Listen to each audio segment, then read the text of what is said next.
Shalom, shalom para você que nos acompanha. Eu sou Ben Zion, esse espaço é o nosso Beit Midrash.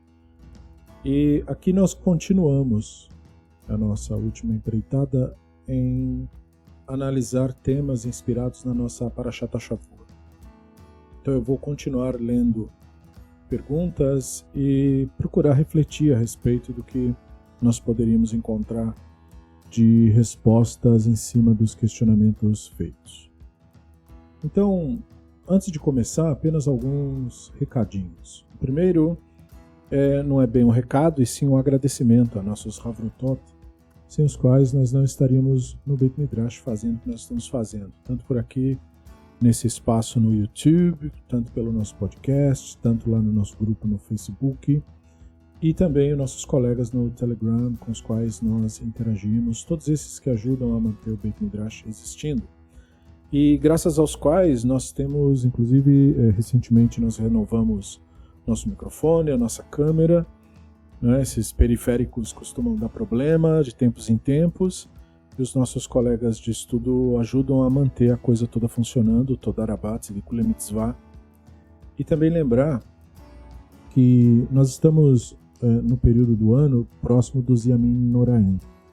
Então quem não acompanha o nosso espaço de tempo, né, quem é recém-inscrito no canal ou recém-chegado no grupo de estudos, pode não saber que nosso grupo de estudos ele oscila de acordo com o calendário judaico. Assim. Então quando chega nesse período do mês de Elul para o Tishrei, né, do final do ano para o começo do ano, as postagens, o material todo, a produção do material, ela diminui um pouco. Então quem acompanha aqui pelo YouTube verá isso, é uma oportunidade de maratonar os estudos que já foram dados, correr atrás de assistir as aulas que ainda não assistiu, e, enfim, assentar o conhecimento. E nós diminuímos, né, o material para depois pegar um novo ritmo se o projeto continua, entende? Então é por essa razão que às vezes o material aqui fica um pouco mais calmo, tal, diminui as postagens, por isso mesmo. Embora lá pelo Facebook continue num ritmo mais ou menos parecido. Mas é que gravar vídeos e montar o roteiro para gravar o vídeo, preparar a aula, essas coisas tudo dá muito mais trabalho do que muitas vezes só pegar um texto e traduzir. Né? Embora a tradução dê trabalho também. Enfim, só para que vocês fiquem cientes de como funciona. Então o que nós vamos fazer agora é continuar o que nós estávamos fazendo, que é ler as perguntas e tentar verificar as respostas. Então a próxima pergunta, a partir da última, foi sobre o texto de Devarim 27, aquela cena ali de que as pedras foram levantadas. Então eu vou até abrir aqui o texto do Sefaria, para mim, né? Vou abrir para mim, você aí olha no seu texto, só para que eu tenha uma noção de onde está, né? Então parece que é 27, está aqui. 27, tal, vamos pegar desde o comecinho dele. E então Moshe, os líderes de Israel, deram ordens ao povo, disseram, guarda as mitzvot, tal. E aí, quando vocês atravessarem o Yarden, na direção à terra que o Hashem dá, vocês levantem 2 pedras e cubram elas com cal. Então, a pergunta é daqui. Aí fala assim, no fim do verso 2, Ve'kamta lechai avanim gedolot, ve'sadeta ota bashid. Aí no verso 3, né, enfatiza, Katafta lechen et kol divrei Torah. O que significa isso? Tem alguma relação com as tábuas de pedra dos 10 pronunciamentos? Tem uma relação, no caso, cultural, mas não é as tábuas dos pronunciamentos, essas daqui.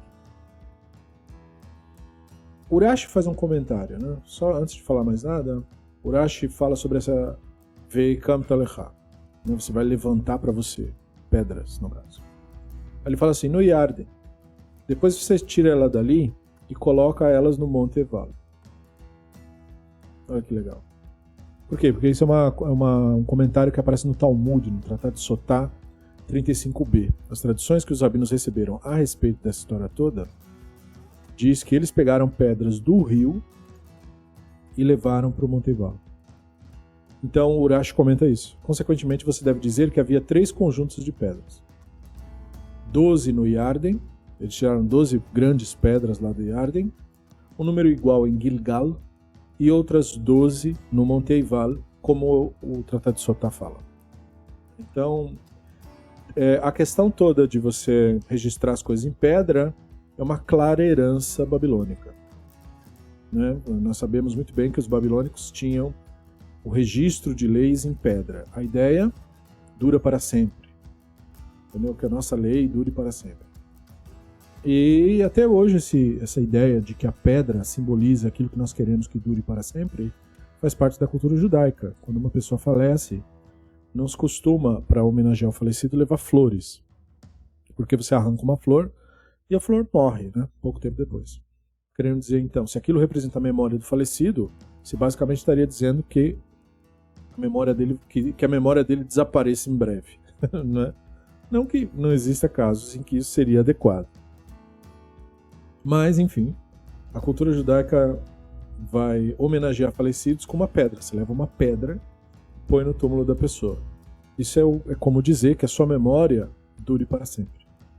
Então, registrar lei em pedra, né, talhar isso numa pedra, era como dizer dure para sempre. Ao mesmo tempo em que, na Babilônia, a escrita era feita diretamente no barro, diretamente na pedra. Era também o método deles, né? Eles não tinham a tecnologia para além disso e talvez até achassem que não precisavam, no sentido de que seria mais seguro, era considerado confiável, enfim. E o método de escrita por eles desenvolvido era mesmo o método de você pressionar a argila com um instrumento para fazer aquelas marcações, o cuneiforme, né? Que era a forma de escrita do idioma deles. Então, isso aqui pode ser uma continuação de uma ideia que os israelitas não acharam que era uma má ideia. Entendeu? Então vamos fazer em pedras. Dura para sempre. Mas há, claro, uma reinterpretação aqui, que fará parte da cultura yehudaíta, que é uma ideia que às vezes é um pouco negligenciada por quem estuda Bíblia hebraica e Torá, né? Que é a ideia de que tudo que é natural na Bíblia hebraica é atribuído ao divino.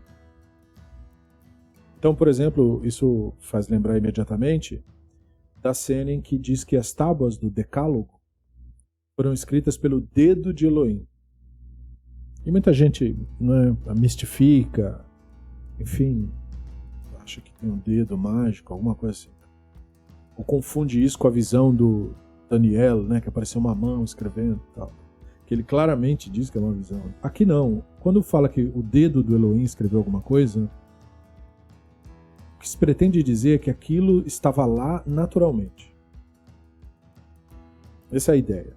A pedra do Decálogo era uma pedra de safira. Não era uma pedra de rio como essa, que nós temos aqui na ilustração.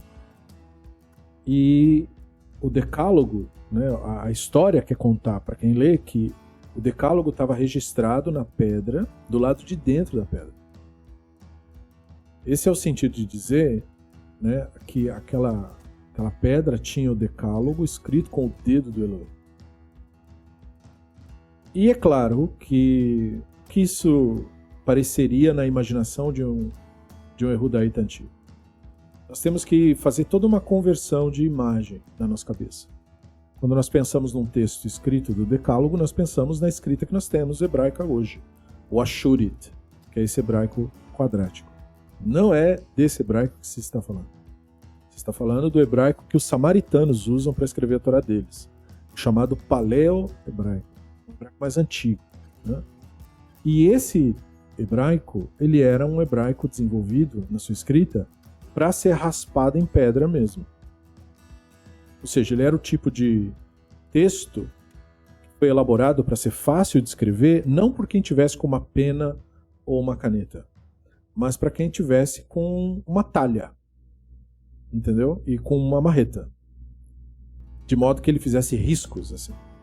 E se você juntar toda essa imagem na sua cabeça e você imaginar do que nós estamos falando para trazermos para a nossa realidade, né, para aquilo que a gente conhece da natureza. Nós estamos falando de uma pedra de safira sobre a qual provavelmente caiu um raio. Entende? Porque quando tem uma descarga elétrica numa pedra, marca a pedra por dentro, a descarga elétrica, e deixa marcações que são facilmente associáveis, basta querer, com uma escrita em paleo-hebraico. Então, é muito provável que era esse o imaginário que o israelita, o Yehudaíta antigo tinha quando lia sobre a pedra escrita com o dedo do Elohim. Entendeu?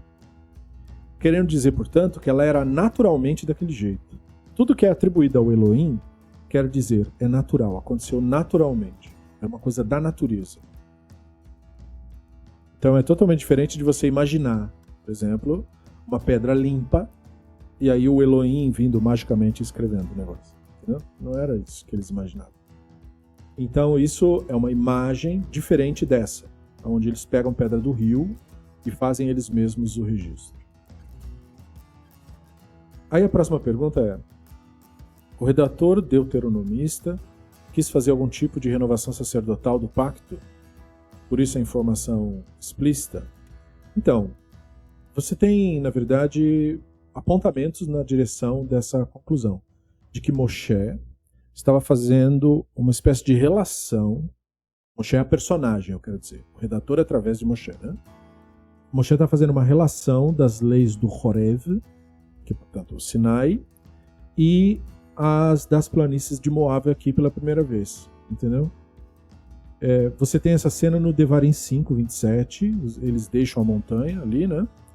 E aí o Elohim fala para Moshe dispersar os israelitas no sopé da montanha para que eles voltem para as casas, e Moshe fica sozinho ali para receber as leis, né? Lechem or lachem, shavu lachem, leacha lichen. Ve'ata po amad imati vedebra lecha et kol ha-mitzvah ve'achukim ve'amishpatim asher telamdem ve'asu ba'aretz asher anochi notem lerishta. Então, você vai lá, diz para eles para voltar para as tendas deles, e você fica aqui comigo. Eu vou te dar toda a mitzvah, todo o decreto, todos os juízos, leis, regulamentos que você vai ensinar para eles na terra. Então, veja, nesse texto não é dito que ele, o Moshe no caso, teria reunido a população para ouvir as tais das leis, quando ele desceu de lá. Então, essa cena contrasta com a de Shemot 20, aonde, mesmo depois que os israelitas pedem para Moshe falar no lugar de Elohim, os israelitas ficam esperando no sopé da montanha. Então, Shemot 20, 18, vai a Moda'an Merachok. O povo ficou de longe. O Moshe Nigash Arafel. Moshe se aproximou da nuvem espessa. Asher chama Elohim, aonde o Elohim estava. Então, veja, é outro tipo de texto que é confundido por leitores atuais, porque eles acham que o Elohim está separado do Arafel. Entendeu? Eles acham que tinha uma nuvem e o Elohim estava na nuvem. Não é isso. A nuvem era uma manifestação do Elohim. Por isso diz Arafel asher chama Elohim. Entendeu? O Arafel, aonde estava lá o Elohim? O que era o Elohim naquele momento? A manifestação do Arafel. Tanto que a voz saía do Arafel, né? No caso da nuvem espessa. Porque para os israelitas essas coisas eram sinônimos. O Elohim e as manifestações da natureza. A nuvem, o raio, o fogo. Essas coisas eram o Elohim acontecendo, no caso. E aí, quando Moshe desce, né, nessa cena ali do Êxodo e tal, recita as leis do Pacto da Aliança, no Shemot 24, no caso, ele lê em voz alta, né? Moshe repete os mandamentos do Hashem, as regras e tal. Então, nada disso foi mencionado no Devarim, que colocou o personagem Moshe escrevendo, né, o livro, o Sefer Torah, né, o Sefer da Torá, que é o próprio Devarim, possivelmente incluindo Yehoshua e tal, presumivelmente o núcleo do Devarim. E isso acontece só na terra de Moab. Então nós temos aqui tradições distintas, entendeu? Uma tradição atribuindo a origem da Torá no Sinai e uma outra tradição atribuindo a origem da Torá no Moab. Então, e a ênfase em dizer assim, olha, hoje vocês se tornaram um povo. Então, essa ênfase de hoje vocês se tornaram um povo do Hashem nos faz presumir, nos faz pensar que foi na terra de Moab que Israel virou povo e não no Sinai. Como é a narrativa religiosa. A narrativa religiosa diz, eles aceitaram a Torá no Sinai eles se tornam o povo de Israel. Você vê vários rabinos, inclusive rabinos até inteligentes, tipo Jonathan Sacks, usando esse tipo de narrativa. mas ele usa na festa de Shavuot, quando é Shavuot, entendeu? Mas, se você olhar bem, não, porque a narrativa do Sinai é uma que compete com essa da de Moab. Então, o que parece? Parece que o discurso deuteronômico na terra de Moab é aonde nós temos a primeira, digamos, revelação das leis que foi recebida em Horeb. Isso faria muito mais sentido, entendeu? Que o que aconteceu em Horeb as pessoas não entenderam, quase foi nada. O que corrobora com várias tradições que tem no Talmud, dizendo que o povo israelita no Sinai não entendeu foi nada, entendeu? Alguns rabinos chegam a brincar dizendo que a única coisa que os israelitas entenderam foi a primeira palavra, entendeu? Quando começou a barulheira do Sinai, porque o texto disse que tinha uma barulheira, né? As pessoas entenderam Anohi, entendeu? E só. E o resto ninguém entendeu foi nada.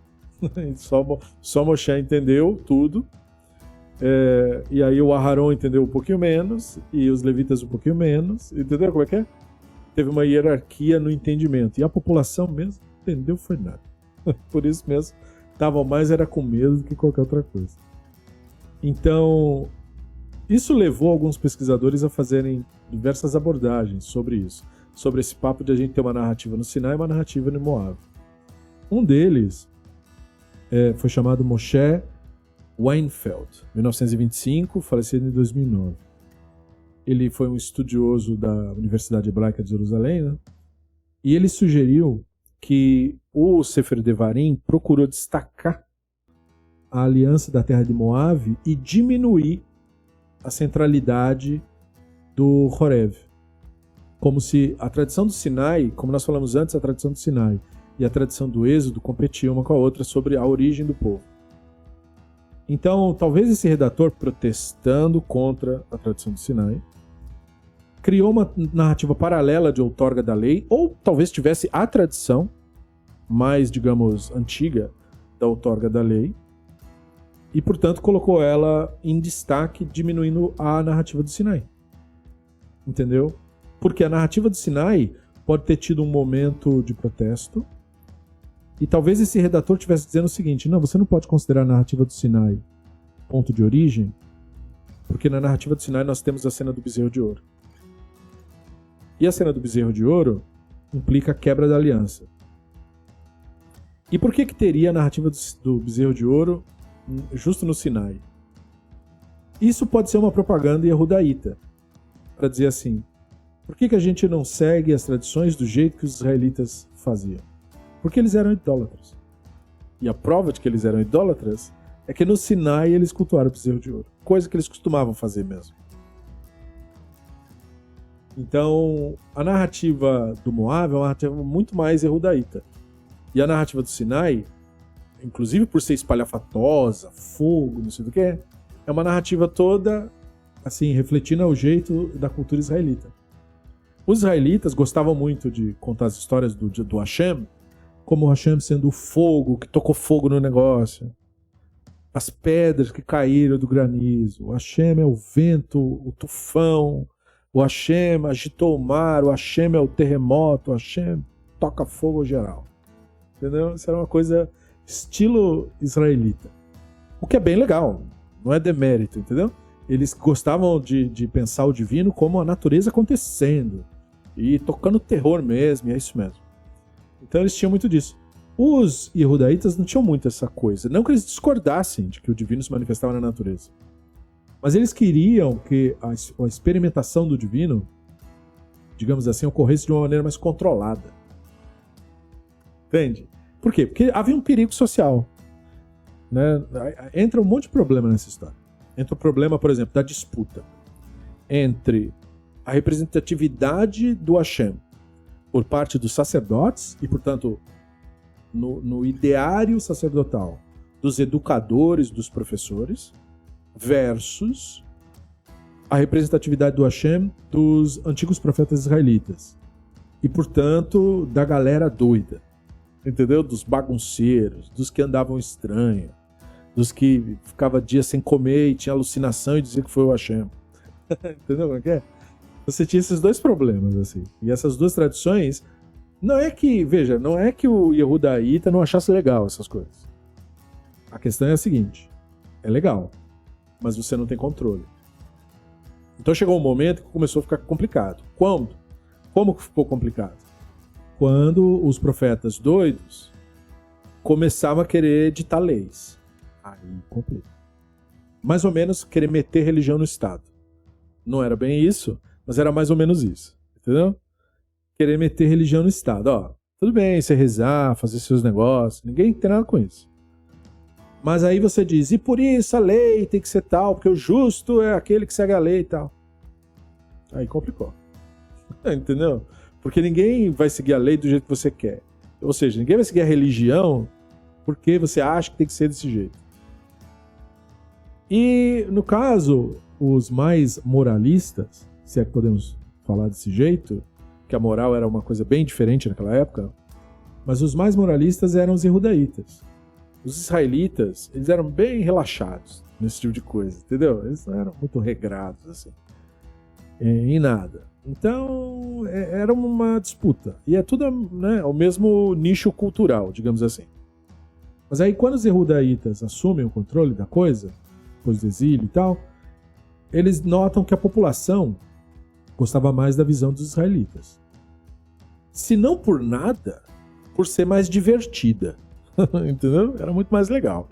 E aí eles se incomodaram com isso daí. Eles diziam que eles gostavam disso porque eles eram um bando de ignorantes, por isso. Entendeu?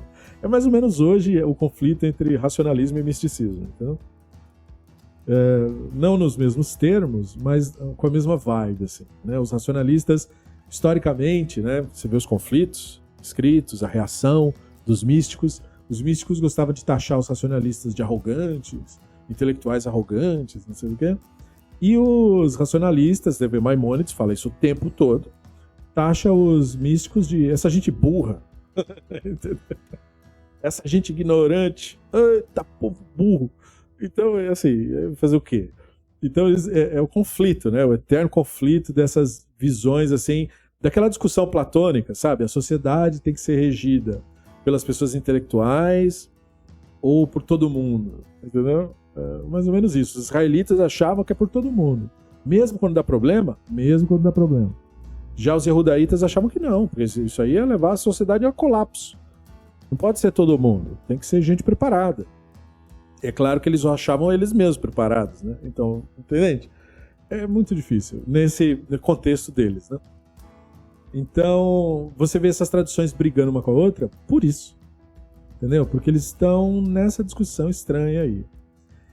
Segundo então, esses debates dos acadêmicos, o que parece ser o caso é que havia uma forma anterior do Sefer Devarim, do texto do Devarim, no núcleo do Devarim, que não falava da revelação do Horeb.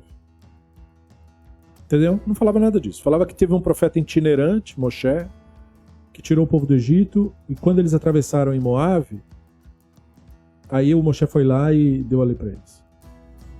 Era isso. Só que aí, esse texto caiu na mão de um redator que era da tradição do Horeb. Então ele foi lá e colocou a tradição do Horeb. E aí ficou esse texto esquisito.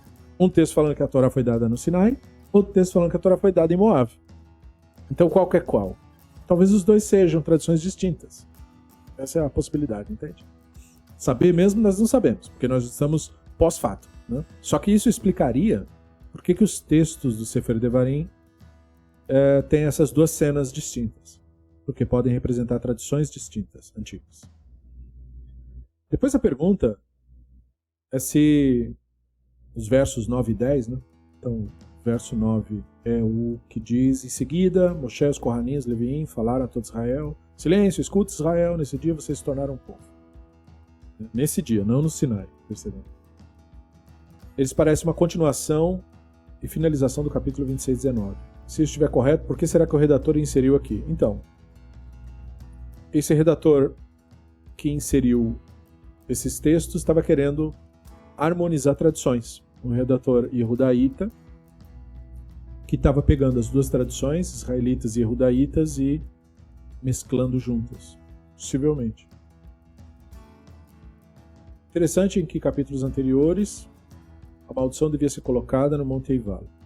E agora, colocada as pedras com os preceitos escritos, um altar de pedra sem metal. Qual o conflito textual? Algum erro de copista, mudança proposital? Então aqui, novamente, porque nós estamos lidando com textos que foram enxertados. Entendeu? Tem o texto do Devarim, tem o texto desse editor Yehudaíta, que coloca as tradições conflitantes de uma maneira que ele achou que ia passar batido, para parecer a mesma tradição, e nós temos edições posteriores de Kohen, de sacerdote, colocando as coisas que ele achava importante.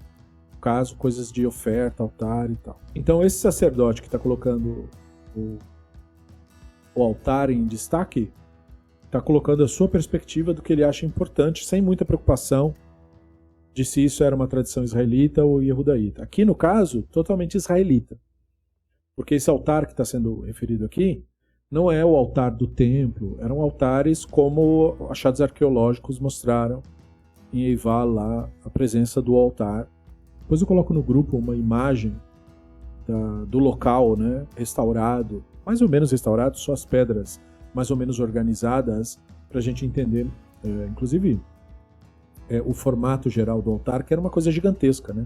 Uma espécie de laje que a pessoa tinha que subir em cima e várias piras de fogo eram colocadas ali em cima. Então isso é uma interferência, não é bem um erro, mas um enxerto proposital. Depois, falando das maldições, né? Isso, o texto horroroso, né? As maldições.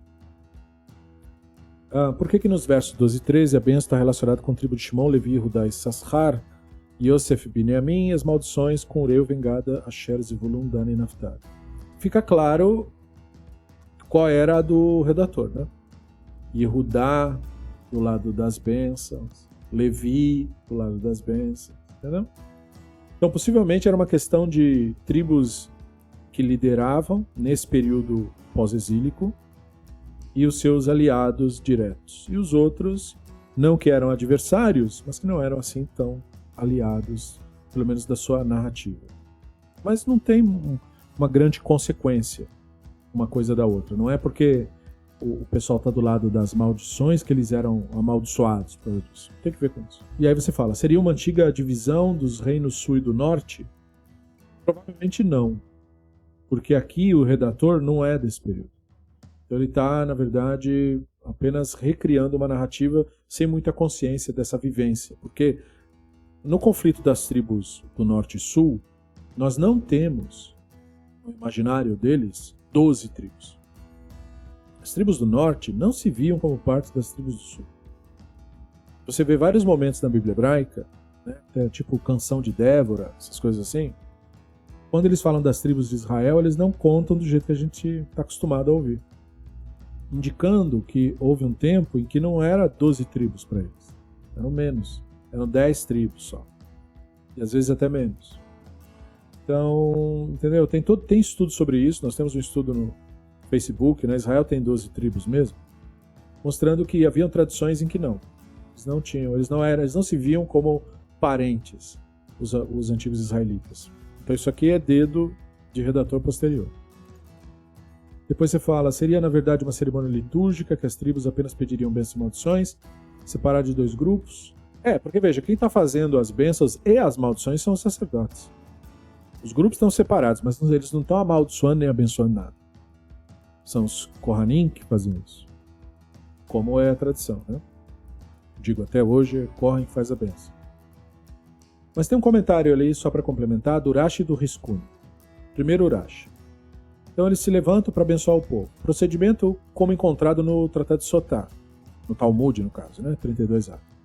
6 tribos subiam para o Gerizim, outras 6 para o Eival. Kohanim e Levita permaneciam no meio. Entendeu? No vale entre os dois montes. Né? Levita virava o rosto para o Gerizim, restava a bênção. E aí aqueles, no Monte Eival, respondiam amém. Depois viravam para o Eival, restava a maldição. E aí quem estava do lado de lá respondia amém.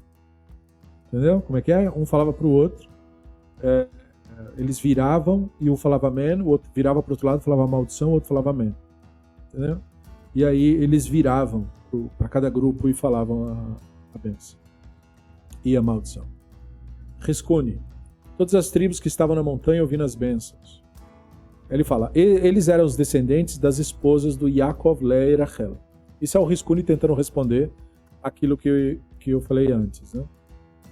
Vendo que Leia tinha tantos filhos, eles pegaram o mais velho, o mais novo deles e colocaram com as 4 tribos que eram descendentes das esposas auxiliares. O filho mais velho de Leia, que havia sido suspeito de ter cometido um ato inapropriado, como uma das esposas auxiliares do Yaakov, foi colocado lá para que a maldição sobre as pessoas que violassem, né, a mulher do vizinho fossem consideradas ou esposas do pai. E elas ficassem impressionadas com o que os descendentes ouviram.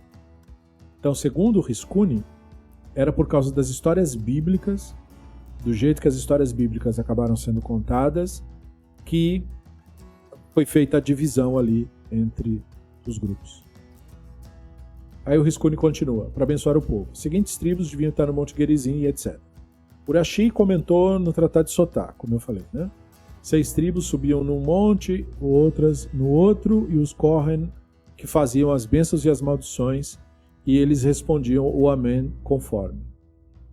Então ele fala assim, por outro lado, a opinião de rabinos também foi que as 12 tribos estavam ali, os levitas ficavam na base das montanhas, como está escrito no Sefer Yehoshua.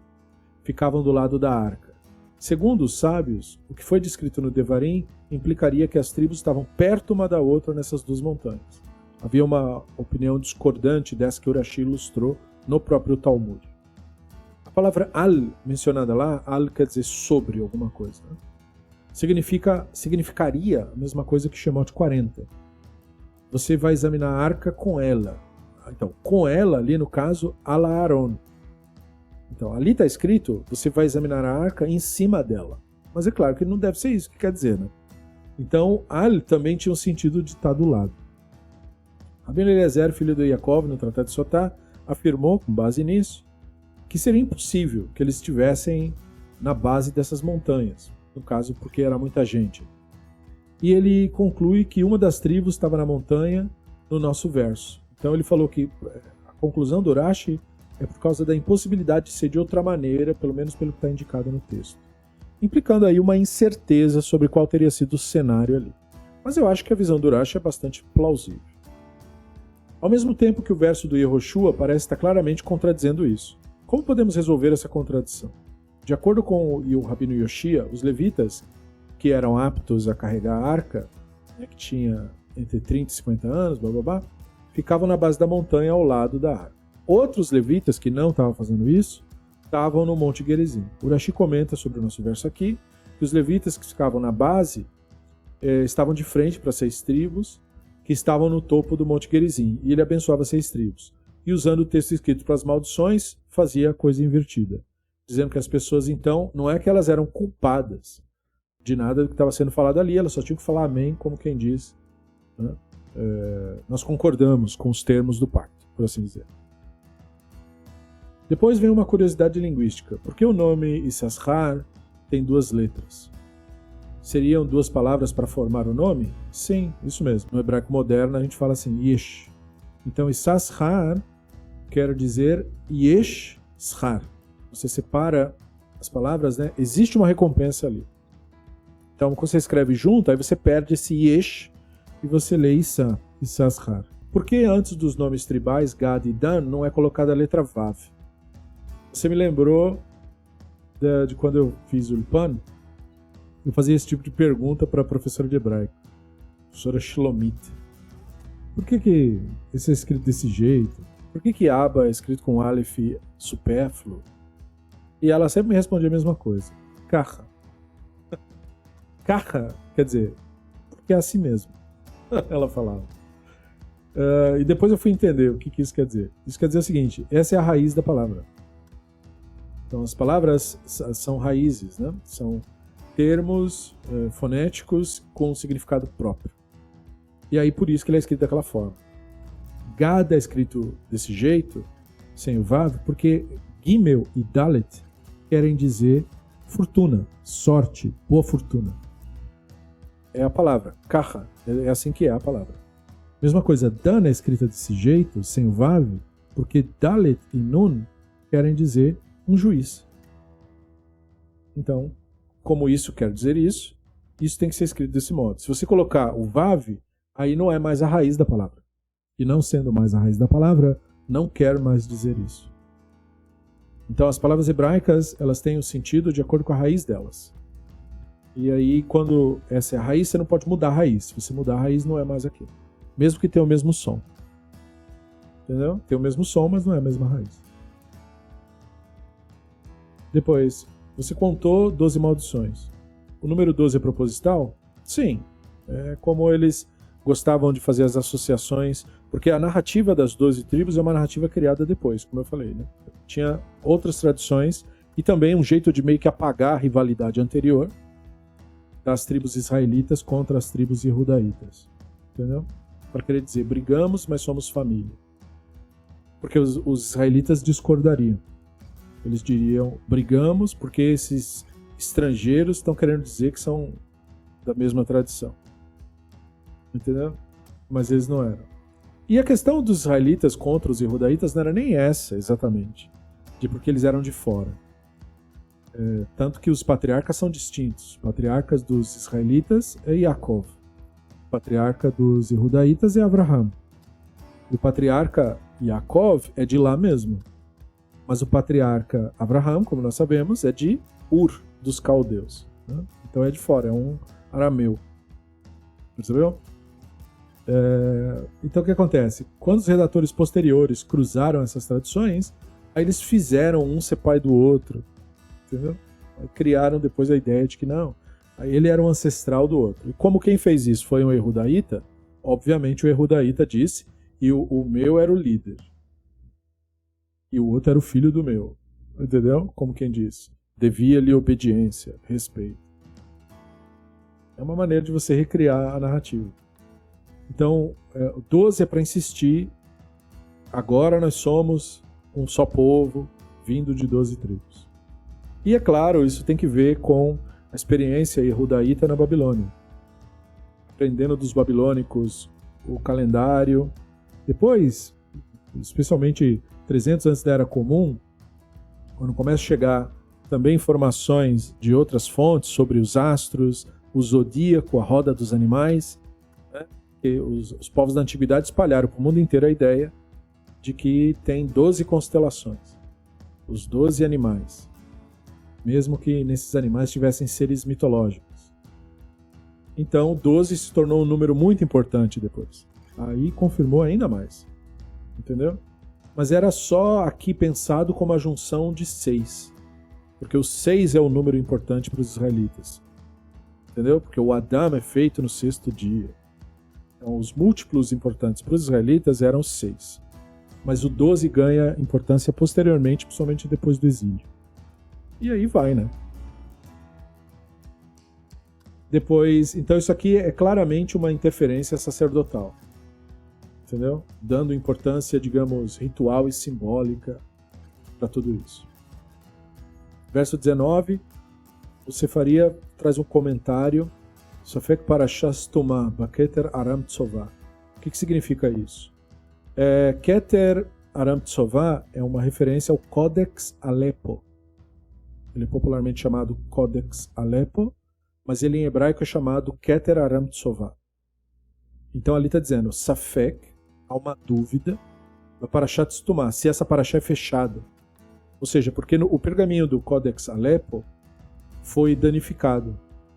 Né, em 1947, quando a ONU aceitou o Estado de Israel como um Estado, sinagogas no mundo todo foram atacadas pelos antissemitas locais, nesse caso aqui, muçulmanos.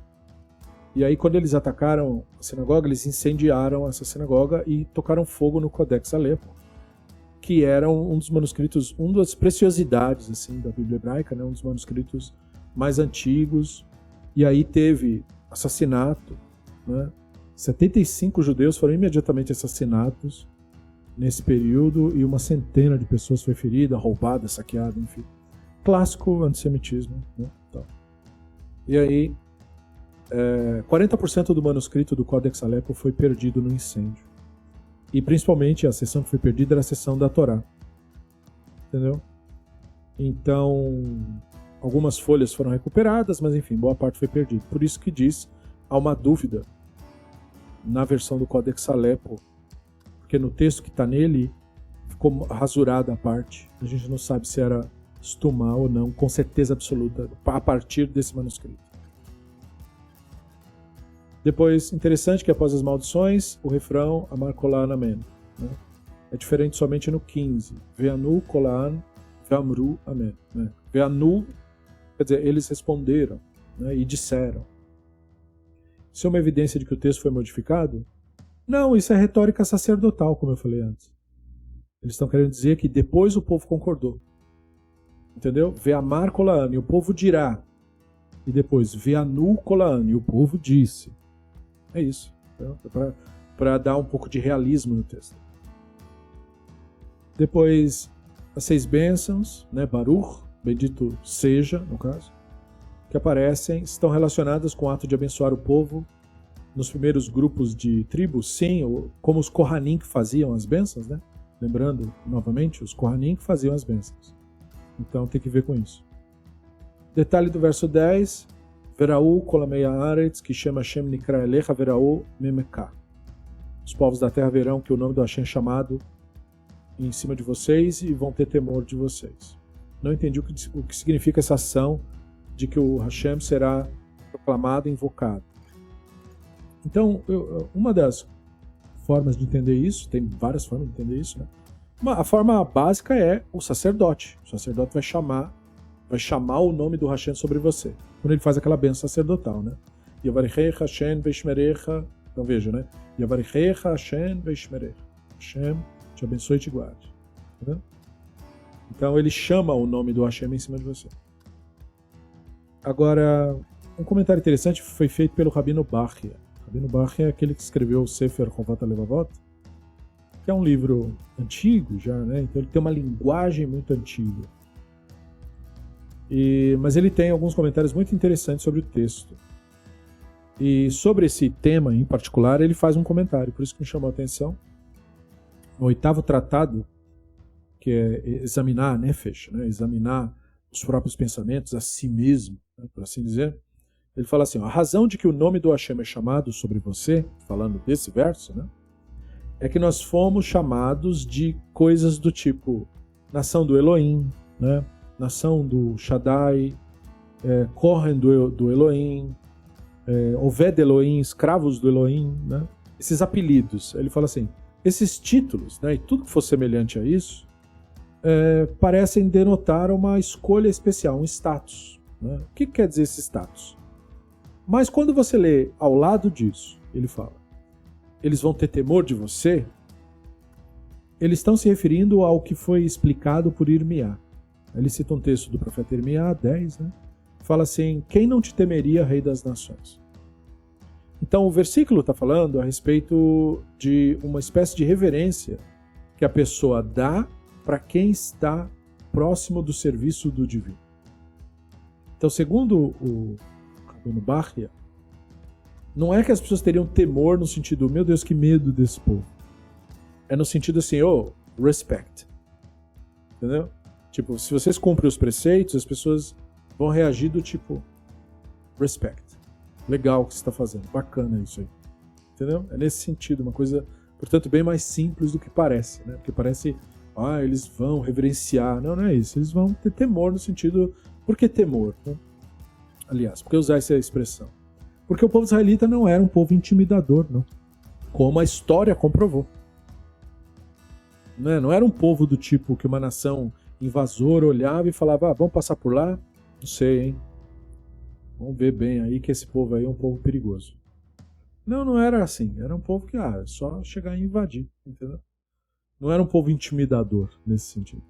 Então, por isso que está falando, se você cumprir os preceitos, vocês vão inspirar respeito dos povos, por assim dizer. Essa era a utopia do redator. Depois, eu entendi que o verso 13 quer dizer Venatatecha ve u Netancha Hashem lerosh velo lezanav. Hashem fará de você cabeça e não cauda. Minha dúvida pairou no seguinte. Eu havia entendido que os antigos, a sede do pensamento era o coração e os rins. Porém, nesse verso, a indicação é na cabeça. Não, não é isso. Porque ele não está falando de pensamento. Ele está falando de liderança. A linguagem, você será cabeça e não cauda, não está falando que a sede do pensamento é a cabeça. Está falando, você será líder e não seguidor. Pela razão óbvia de que a frente de um animal é a cabeça e a traseira de um animal é a cauda. A cauda segue a cabeça, nunca o contrário. Então, uma observação do Narmanides. Ele fala assim, o significado disso é que ele fará de você líder dos povos e não seguidor de qualquer das nações. É possível que você seja líder de muitos povos, mesmo que ser seguidor de uma nação mais distinta do que você. A interpretação correta é que, mesmo assim, ele te fará um líder. Em nenhum momento você será a cauda. Ou seja, em nenhum momento vocês serão seguidores. Essa era a ideia da linguística, segundo Narmanides. E é mais ou menos isso, porque a ideia de ser cabeça é ser líder, não que a sede do pensamento seja a cabeça, ou fosse a cabeça para eles. Não era. Eles não tinham a menor ideia de fato de como os pensamentos aconteciam. Eles imaginavam literalmente que era do coração e dos rins.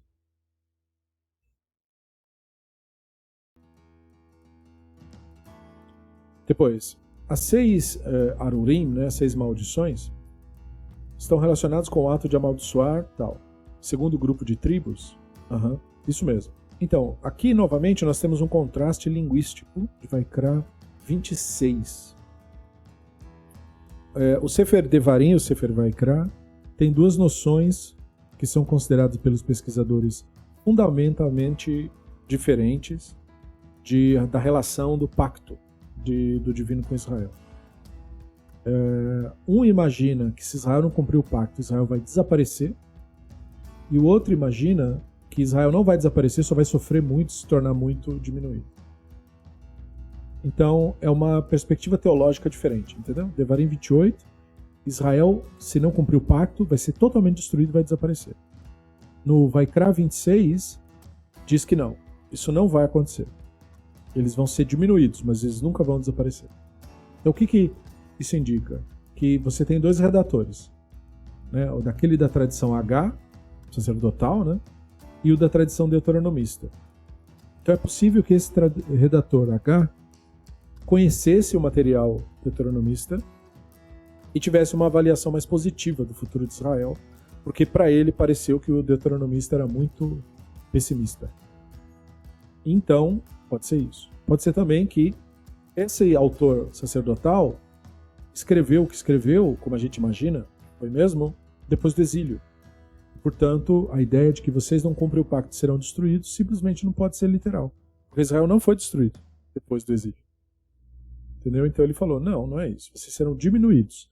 Isso é como se fosse destruição. Que destrói o Estado, destrói a nação, mas não destrói a população, literalmente, como pretendeu, sugeriu o deuteronomista. Depois, o que significa o verso 23? Os céus vão ser como ferro. Então, olha o comentário do Rashi. Essas maldições, capítulo, Moshe expressou como se viessem da própria boca. Inclusive é uma coisa que o Talmud, o Tratado de Megillah, repara. E aquele falou no Sinai, que é de Vaikra 26, ele expressou como se fosse do santo bendito seja. Então, depois que ele explica, né, os detalhes, ele começa a dar as provas. Olha só nesse verso, olha só nesse. Um fala, se não me ouvirem. E depois fala, se vocês não ouvirem o Hashem. Ele começa a dar as provas. Aí ele fala assim, e a frase, os céus serão como ferro, quer dizer, não haverá umidade, porque o ferro não transpira. E, portanto, está indicando seca no mundo. Entendeu? Essa era a ideia de dizer o céu será como ferro. O ferro não fica úmido por si só, segundo eles. Porque o ferro enferruja, né, no caso. Ele não fica úmido, ele enferruja. É diferente, por exemplo, do cobre. O cobre, sim, pinga a água do cobre, né, e o cobre não enferruja por causa disso. O que acontece no cobre é aquela formação daquele zinabre, que é uma outra coisa, não é ferrugem aqui. Mas é por isso, é esse tipo de linguagem que os israelitas usavam naquela época para passar essas impressões. Então a ideia, o céu será como ferro, quer dizer, o céu vai ficar seco. não vai ter chuva. E depois, no verso 37, você será uma consternação, provérbio, tal. O que significa essas três palavras? Né? As palavras são lishma, lemashal, ou lishnina. Então, perguntas linguísticas é sempre bom consultar o Ivni Ezra. Uma delas, né, lemashal, o Ivni Ezra fala assim, baozen, no ouvido. O que isso quer dizer? Quer dizer assim, você vai ser um exemplo que alguém, numa conversa que tiver com alguém, vai usar para explicar um argumento. Porque a palavra lemashal existe até hoje no hebraico. Lemashal quer dizer assim, por exemplo, ve'avadti b'makom she'avadti, né? Eu trabalhei naquele lugar lá que eu trabalhei. Ve'amakom haya lemashal kamitzrayim. O lugar era, tipo, por exemplo, o Egito. Entendeu? Quer dizer, nossa, muito ruim. Então, a mesma coisa. O lugar estava péssimo. Lemashal, como é israelim, bagalut. Né? O lugar era, nossa, horrível. Tipo os israelitas no exílio. Então, lemashal é quando você vira um provérbio na boca da pessoa. Um exemplo de coisa ruim. Entendeu? Lemashal, por exemplo. E depois fala lishanina. Lishanina é literalmente uma palavra que é dupla. Né? O Ibn Ezra fala isso. Lishanina, papé, migzar, shnatanta. Então ele fala assim, o povo vai falar de você, né? Vai estar na boca do povo a ideia de que, olha, né, foi muito ruim o que aconteceu, tipo o que aconteceu com eles. Você vai estar na boca do povo, o povo vai estar comentando sobre isso. E lhe chamar quer dizer, tipo, você vai ser ouvido, vão ouvir a respeito de você. Vão fazer fofocas a respeito de você. Então esses são os termos. Depois, o redator fala de um evento que já havia acontecido na época dele, nos versos 49 a 53. Ou isso representa a voz de algum profeta não nomeado. Então, todas essas maldições, incluindo a parte de eles vão comer os filhos, tal, tudo isso aqui, eram traduções de experiências que os israelitas viveram. Na tradição rabínica vieram várias interpretações disso. A mais antiga, é claro, foi a ideia da invasão assíria, que provocou enorme sofrimento e se escutou muitas histórias ruins a respeito disso. Depois, a retaliação babilônica e depois a invasão romana. Entendeu? Então o que nós temos? Nós temos vários momentos ruins, dos quais essas coisas ruins, porque nós temos que lembrar, né, o conflito era por meio do cerco, corta as provisões em torno do local e aí deixa as pessoas passando fome, até que elas não suportem mais, ou se rendam, ou fujam, ou morram de uma vez. Então, você tem várias histórias relacionadas a isso. Fora o fato de que foram encontrados materiais do período babilônico, onde ameaças da parte dos babilônicos eram feitas a inimigos diversos. E eles comentavam nas ameaças que se vocês não se renderem, vocês vão comer os próprios filhos. Querendo dizer, então, que essas maldições são inspiradas nas maldições do suzeranato assírio, babilônico, entendeu? E isso se tornou um elemento cultural.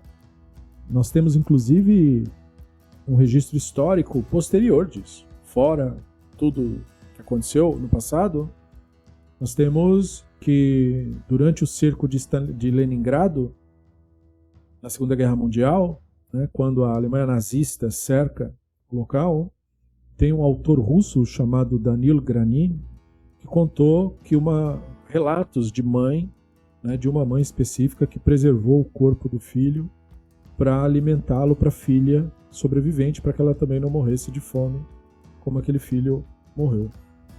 Coisas desse nível, assim. E então a razão, assim, né, da gente detestar ainda mais nazismos e fascismos e tudo isso. Enfim. Só que essa leitura das coisas foi um pouco, digamos, suavizada no século XII, quando cristãos começaram a censurar obras judaicas. Então era muito evidente para eles, porque eles representavam o Sacro Império Romano, de que essas coisas estavam falando deles e do mal que eles faziam no mundo. Então você vê poucos comentaristas medievais associando isso a romanos, voltando para a antiga ideia de que estava falando de babilônicos e tal, para não dizer que os romanos também se encaixariam nisso, porque de fato foi o que aconteceu. Então você tem pelo menos um consenso geral entre estudiosos da tradição, de que essas maldições falam de coisas que já aconteceram, por isso o uso delas por rabinos charlatães, né, curandeiros que tem lá em Israel, para dizer que estavam falando, era uma predição da Segunda Guerra Mundial. Isso não procede, não é verdade. Isso aqui estava falando da destruição dos templos, primeiro e segundo templo. E esses redatores eram desse período de transição. Então eles estavam lembrando de histórias ruins do período assírio e babilônico. Muito provavelmente, entendeu? Depois o verso 58 está falando do Sefer Devarim somente, correto? Correto. Antes do Humash ser como ele é, nós temos evidências de que o Sefer Devarim era associado com o Sefer Yehoshua e o Sefer Melachim, mostrando então que a edição final é muito, mas muito posterior mesmo. No período dos reinados ali, Devarim, Yehoshua e Melachim era tudo uma coisa só, pergaminho só. Entendeu? Então a edição da Torá como nós conhecemos foi um processo bem tardio. Depois, o verso 64 fala de espalhar israelita entre todos os povos. É possível saber que extremos os israelitas conheciam? Mais ou menos sim, mas não aqui. Nós conhecemos mais ou menos que visão eles tinham no texto do Bereshit 10. O Bereshit 10 tem o texto que eles chamam de Távola das Nações, que são as genealogias, né? Então, na verdade, aquelas genealogias, muito possivelmente, eram mapas.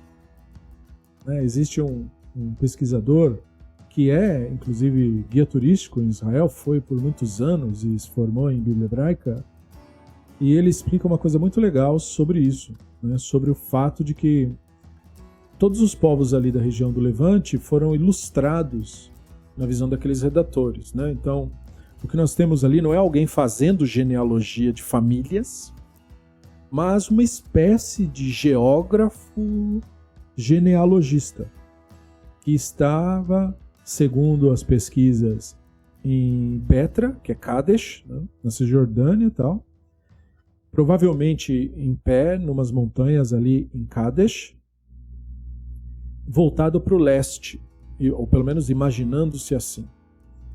E diante dele estava o território de Edom, Esav, que é o irmão gêmeo do Yaakov e Israel, no Bereshit 25. À direita dele está o território do Ismael, que era o tio do Yaakov, irmão do pai. Avançando para o sul, a genealogia então ismaelita é colocada. A leste do Esav, as tribos ismaelitas dos descendentes de Ketura, que seriam então primos, né? Descendentes do Abraham com a concubina. À esquerda desse redator, ao norte, portanto, Moabe e Amon, descendentes do Lot, netos do Haran, irmão do Abraham. Moabe, geograficamente mais perto deles, né? E é claro, Moabe é destacado, filho, né, primogênito e tal. Depois, no capítulo 10, você tem o território de Ever, do antepassado do Arpachshad. Então, Ismael, Esav e Lot herdam o território de Ever. Na frente, a leste e à esquerda, que é norte e nordeste do Ever, estão os irmãos do avô do Arpachshad, Elam, Ashur, Lud e Aram. Eles conheciam essas nações. Atrás desse autor, a oeste, é a fissura, que a gente chama de fissura sírio-africana. Então, tem o rio Yarden, o Mar de Sal, o mar chamado Mar de Juncos, Mar Vermelho, né? Então, ali estão os descendentes de Ham, Canaã, na Ásia, Egito, Mitzrayim, Cush, na África, e atrás dele também, ao norte da Ásia Menor, do oeste do Mar Egeu, os descendentes do Iafé. Por isso que se diz que os gregos seriam os descendentes do Iafé. Então, quando você lê a genealogia desse jeito, você entende por que ela é tão do jeito que ela é. Então, fulano, por que você tem que ler tudo? Porque você tem que saber onde você está. Essas são as nações que estão em volta de você. Então, é mais interessante ler as genealogias desse modo. Elas não eram genealogias per se, como quem quer saber de quem é a família de quem, mas ela era um mapa para dizer quais nações estão ao redor de nós aqui. E eu não preciso dizer, mas digo, né, que as nações e povos no restante da África, na Ásia Oriental, na Europa, na maior parte da Europa, tirando a Grécia, e na Austrália e América, eram absolutamente desconhecidas desses redatores. Depois, o verso 68 fala de mandar de volta os israelitas para o Egito em navios por um caminho que eu achei eles não deveriam ver novamente conforme a ordem. Né? Isso pode ser indício de que se houvesse uma saída do Egito, ela provavelmente teria ocorrido via mar e não por terra, abrindo o mar. Então, é muito difícil responder. É muito difícil saber isso daí. O Israel Coln, ele fala sobre uma associação do que foi encontrado na Stela Elefantina, que é um registro de conflito, junto com outro papiro chamado Papiro Harris, que descreve uma guerra de um faraó chamado Setnachte contra um usurpador levantino chamado Irso. E isso quase 1200 antes da Era Comum. Se você lê isso junto com o relato do Maneto, aquele sacerdote egípcio, que fala que teve uma guerra do faraó o Sarsef, né, que o pessoal quer dizer que era o Yosef, não sei o quê. Nada a ver a história, não encaixa, né, mas tudo bem. Enfim, mas se você associar Stela Elefantina, Papiro de Harris com a história do Maneto, o que você tem muito claramente é a história de um povo que saiu do Egito sob conflito. Entendeu? Então, o Israel Coln acha que dessas histórias vieram a história da saída do Egito. Ou seja, que teve uma saída mesmo, bem menor, de um grupo bem menor, num outro período, não aquele da antiguidade egípcia, mas que, de fato, aconteceu, né? Teria acontecido, e que depois foi adornado com todos os efeitos por parte dos redatores yehudaítas. Entendeu? E que foram vistos pelos yehudaítas como invasores, foram vistos pelos egípcios como invasores, que depois saíram fora. Agora, saber mesmo nós não sabemos, né? Mas a história existe, a lenda existe, ela é antiga mesmo, então pode ter sido uma mistura de narrativas que depois foram montadas. Entendeu? Depois, qual a motivação sobre a aliança de Moab? Qual a motivação para se fazer uma segunda aliança? Urashi comenta algo sobre isso, né? Como eu falei antes, você tem essas duas narrativas, né? Da aliança do Sinai com a aliança de Moab. Então não é que existisse uma motivação de fazer duas alianças, mas sim que haviam duas tradições sobre quando a aliança foi feita. Uma tradição dizia que foi feita no Sinai e outra tradição dizia que foi feita em Moab. O redator só juntou as duas coisas aqui para dizer que era uma mesma tradição. Então quando Urashi comenta, ele reflete isso. Ele fala, a aliança para fazer com os filhos de Israel. Aí ele fala assim, para que tomem para si a observância da Torá sobre ameaça e sobre juramento. O que quer dizer ameaça? O Sinai, que foi uma situação ameaçadora. Juramento, Moab. Aí depois, além da aliança, aí Urashi comenta, além das maldições da Torá de Kohanim.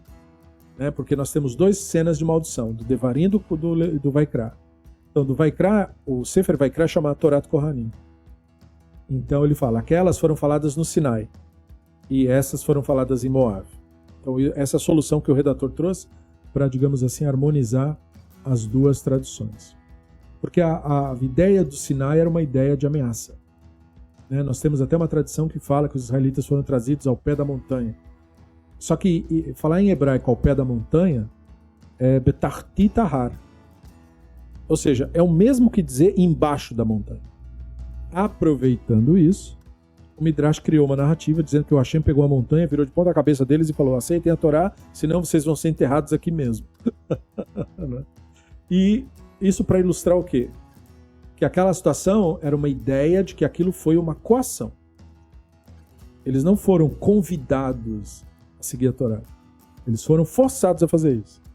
E aí gerou uma discussão entre os sábios, né? Mas se eles foram forçados, então não valeu, entendeu?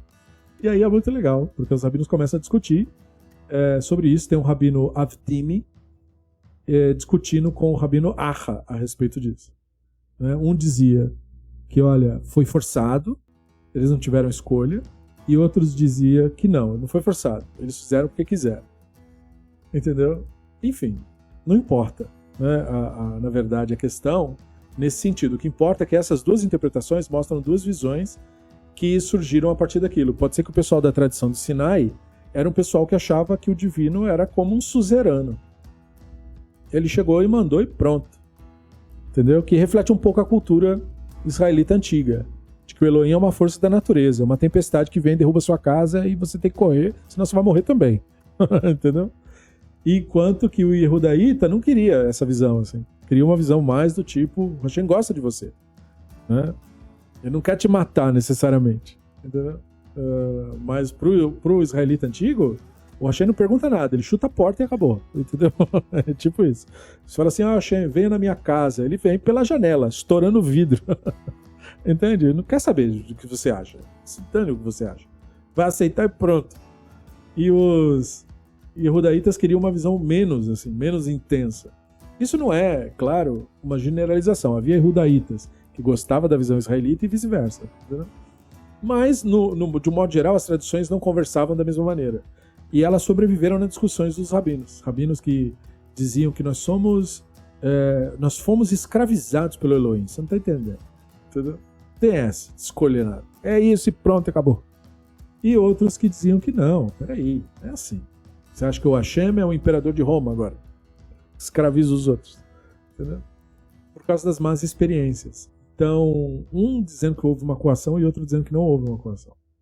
Para fomentar a discussão sobre isso. Né? Por quê? Porque eles estavam na antiguidade. Todas as formas de governo da antiguidade eram via coação. Entende? Como um cara é imperador, assassinando todo mundo, é assim que ele é imperador. Como Alexandre o Grande ficou grande, assassinando todo mundo. Os primos, membros da própria família, quem tivesse na frente. É assim. Como os imperadores romanos viraram imperadores romanos, matando quem competia contra os romanos. Como que os reis da França, da Inglaterra se estabeleciam? Montando um exército, indo lá, montando uma milícia, indo lá e assassinando as pessoas. Só que se isso é isso, então como a população vai se libertar dos seus escravizadores? Montando o exército e matando os escravizadores. É desse jeito que faz. Percebeu? Porque então se o mundo é assim, então é assim que é assim. Então segundo essa visão, esses mesmos que defendem essa visão também vão defender, por exemplo, a visão dos zelotes. Roma está invadindo. O que a gente tem que fazer? Tem que montar uma milícia e matar eles. É isso que a gente tem que fazer. Expulsar eles daqui. Pronto. E quem defende tal visão, faça isso por meio da violência. Já os outros diziam que não é assim que a coisa funciona. Se a gente ia começar a um matar o um e um matar o outro, ninguém vai nunca terminar de matar o um desse jeito, porque sempre vai ter conflito. Sempre vai ter gente que discorda. Sempre vai ter isso daí. Então, o que você está dizendo, basicamente, é que a gente vai viver que nem formiga. Numa guerra perpétua. Entendeu? Então, essas vozes, discutir sobre isso, ecoavam desde aquela época.